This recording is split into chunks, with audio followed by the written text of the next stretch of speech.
All right, what's up, guys?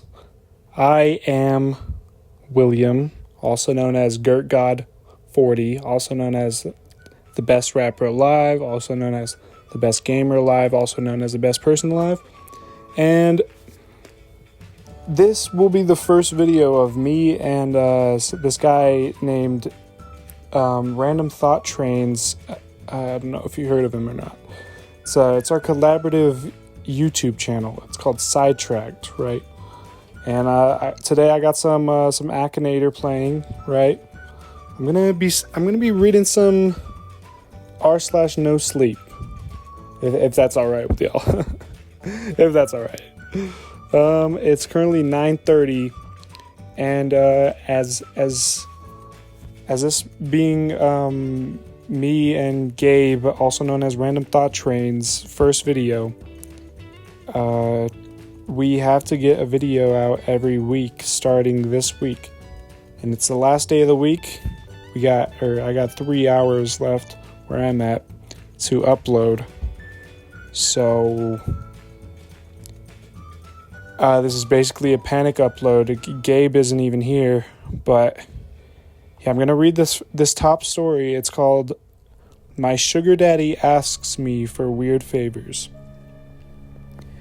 All right, and it starts off, his Tinder profile said he was 45, but he looked to be in his early 30s at most. Looking for a sugar baby, $700 weekly, no sex.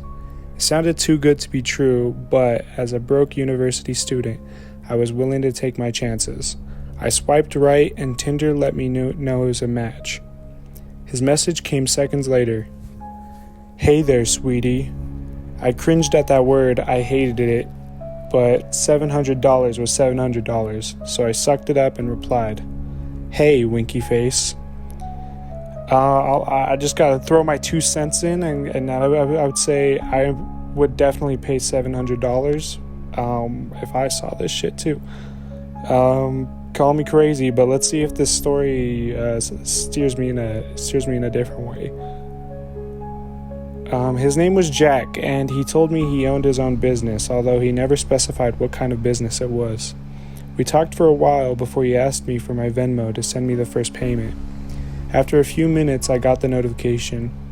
I stared at the $700 for at least 20 minutes, expecting to wake up from a dream at any second. But it wasn't a dream. "You still there?" I clicked the message. "Yeah, sorry. If you don't mind me asking, what are you looking for in return?" I stared at the chat until he replied, "I'm just looking for you to do a few favors for me." Sounded like he was going to be sexual to me. Like what? "For example, the first thing I need you to do is pick up a delivery for me." That sounded innocent enough, but I was still expecting to be some kind of twist. $700 to pick up a package? Come on, even I wasn't that naive. From the post office or something? No.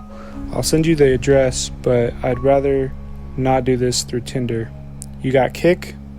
Or can you give me your number? Kick? What was this, 2011? I decided to give him my number instead, and he texted me the address immediately, followed by the address to his house, where I have to drop off the package. I'm not home right now, but there's a key on the bottom of the blue flower pot near the door. Go inside and put the package on the coffee table in the living room. Make sure that you lock the door when you go inside the house, and then lock it when you leave. I grabbed my car keys and wallet and got into my car, putting the address into Google Maps. Alright, what I said before, $700, I'm throwing in my 2 cents again, even though I just want to read this story to you guys. Yeah, I'm not doing this for $700. This is too sketchy now. But I'm hoping that the best will happen for this protagonist.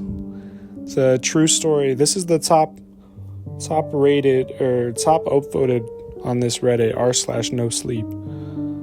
So there's got to be some juice to it.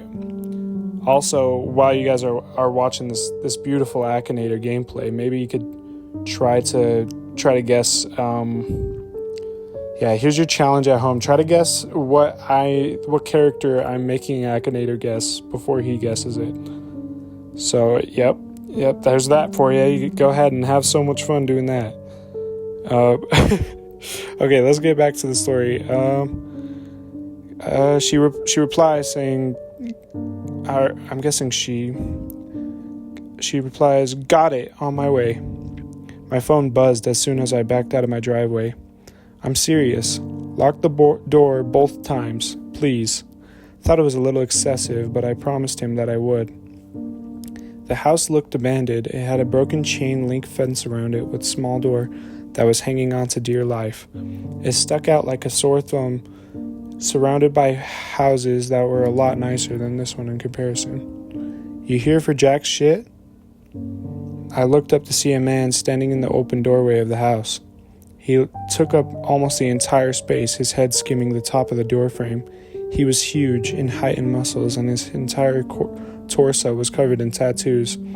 Yeah, I guess," I replied, not moving from my spot on the sidewalk. "Stay right there," he said. I did. I actually don't think I would have moved if he asked me to. I looked around and realized that there was no one else in the street. I was a 21-year-old woman alone in the street. I gripped my car keys. A few minutes later, the man came back carrying a cardboard box. It was about the size of a shoebox, but stained and damp on some of the corners. "Can you open your car?" he asked. I opened the trunk, not wanting that inside of my car seats, and he set it in. "All right, there you go," he said. "Thanks," I replied. I walked around the driver's side of the car and opened the door. "Oh, and one more thing," he said. I looked at him. "Watch out," he said. I didn't reply. I blasted my music as I drove to Jack's house, hoping it would drown my anxiety. It didn't. I parked my car in the stone driveway and stayed inside the car, admiring his house. It was a huge house with stone pillars on the front porch and the greenest grass I've ever seen in my life. I turned the car off and got out. I grabbed the package and walked to the front door, getting the key from where he said it would be. I opened the door and stepped in, closing it behind me. I thought about what he had said about locking the door when I got inside. I thought that was a little overboard, but as I stared at the closed door, making me reach out and lock it. I walked inside, my feet cushioned by the thick maroon carpet, and admired the inside of the house. All the furniture was wooden and looked incredibly expensive.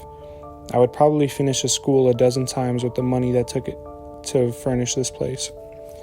I set the package down on the coffee table, and as I walked to the back door, I heard a phone ringing from somewhere inside the house. I froze. In my pocket, my phone buzzed. I took it out to look. Don't answer my calls that aren't from Marvin. I put my phone back and followed the sound of the phone, poking my head into a few different rooms before I found it in an office. I walked over the desk and looked at the caller ID. Incoming call from Jack. That was odd. I grabbed my phone to look at the message again. I was starting to get a little bit creeped out and decided I wouldn't answer just to be safe, and left the house, remembering to lock the door as I left. I've done a few more favors for Jack since then. I drove a BMW to a random park in another city, only to get out and drive a different car back to Jack's house. He had me meet one of his employees at lunch, who then gave me a briefcase to deliver the first house I had gone to, and told me he would know if I looked inside. On several occasions, he asked me to drive down to that same house and stay with a guy whose name was Julio for a certain amount of time. In total, I've made around $3,500. Most recently, Jack asked me to stay in his house overnight. I woke up to a text message from him. "I need you to spend the night at my house." I had never seen him in person, but I had talked to him on the phone a few times. He proceeded to tell me he would pay me $1,000 to spend the night at his house, providing that I followed a few rules. I drove to his house that evening. The driveway was empty and normally was, but the porch light was on. I walked up, unlocked the door, went inside, and then locked it again. Everything in the house looked the same. Jack had me looking over the phone that he would leave on the list of rules on the dining room table. I set all my stuff down in the living room. My bags looked like a garbage compared to fancy furniture in there. I wandered into the kitchen, then to the dining room. Sure enough, there was a piece of paper on the wooden table, held down by an empty glass. Lock the door when you come in. Only answer calls from Marvin. Don't turn on any faucets between 9 p.m. and 11 p.m.